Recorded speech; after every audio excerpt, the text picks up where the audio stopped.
You applied to 47 jobs last month. You heard back from 3. 2 were rejections. 1 ghosted you after the first round. Sound familiar? Here's the thing. It's not you.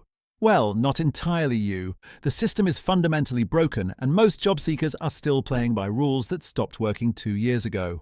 I'm going to tell you exactly why your applications are disappearing into the void, what's actually happening on the other side of that submit button, and the uncomfortable changes you need to make if you want to start getting responses. Before we get into it, thanks to InterviewMate for sponsoring this episode. You paste in any job description, they generate interview questions and answers tailored to that specific role. Practice with real questions before your interview. Check them out at interviewmate.ai. All right, let's talk about what's actually happening when you hit apply. First, the numbers. The average corporate job posting in 2026 receives somewhere between 200 and 400 applications. Entry-level roles, sometimes over 1,000. And here's the brutal part. Most hiring managers spend about 6 to 8 seconds on an initial resume scan. 6 seconds. That's not enough time to read your summary paragraph. But wait, it gets worse. Before a human even sees your resume, it goes through an ATS, an applicant tracking system. These systems are supposed to filter for qualified candidates. What they actually do is filter for keyword matches. If your resume doesn't have the exact phrases from the job description, you're out. Doesn't matter if you're perfect for the role. I talked to a recruiter last month. She works at a mid-sized tech company. She told me something that should make you angry. They posted a senior product manager role, got 300 applications. The ATS filtered it down to 45. She had time to actually review maybe 20 of those. 20 people out of 300 even got looked at. So what do you do about this? Strategy 1. Stop applying to everything. This is counterintuitive. You think more applications equals more chances. It doesn't. More applications equals more rejections, more burnout, and worse applications overall. Every hour you spend submitting a generic resume to 15 companies is an hour you could have spent crafting one application that actually stands out. Quality over quantity isn't just advice your parents gave you, it's math. Strategy 2. Beat the ATS, but don't be weird about it. Yes, you need keywords from the job description in your resume, but I've seen people go overboard, copying entire paragraphs, stuffing their skills section with every technology ever invented.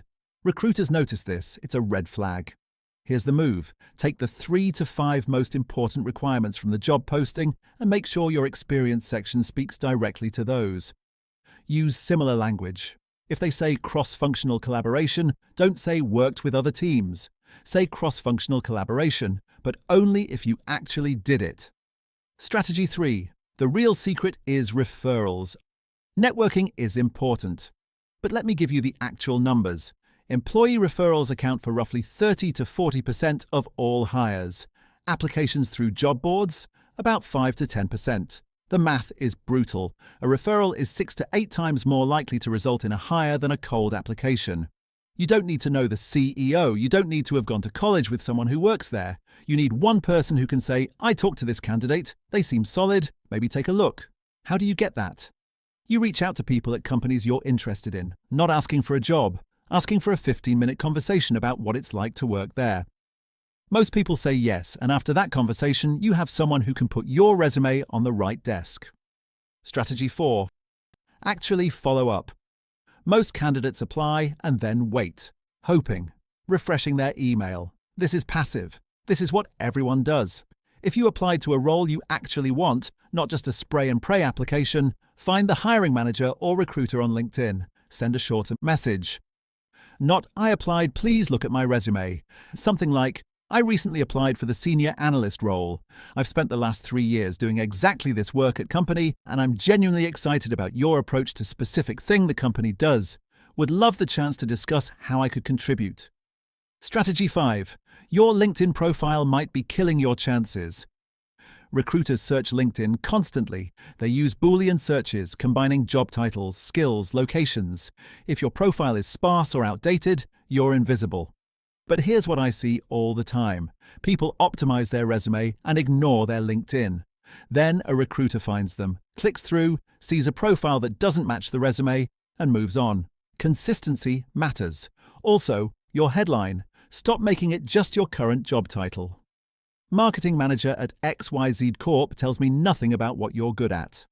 Marketing manager, Judshow B2B SaaS, demand generation and content strategy. Now I know exactly what kind of role you're looking for and what you bring. The uncomfortable truth.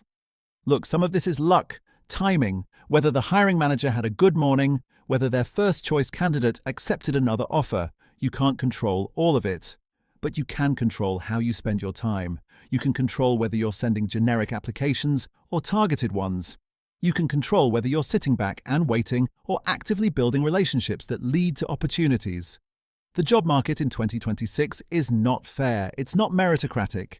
The best candidate doesn't always get the job, the best positioned candidate does. Your job is to position yourself better. Quick reminder, check out InterviewMate at interviewmate.ai. Paste any job description, get tailored interview questions with answers. When you finally get that interview, you want to be ready. 3 questions free, no sign up. Link in the description.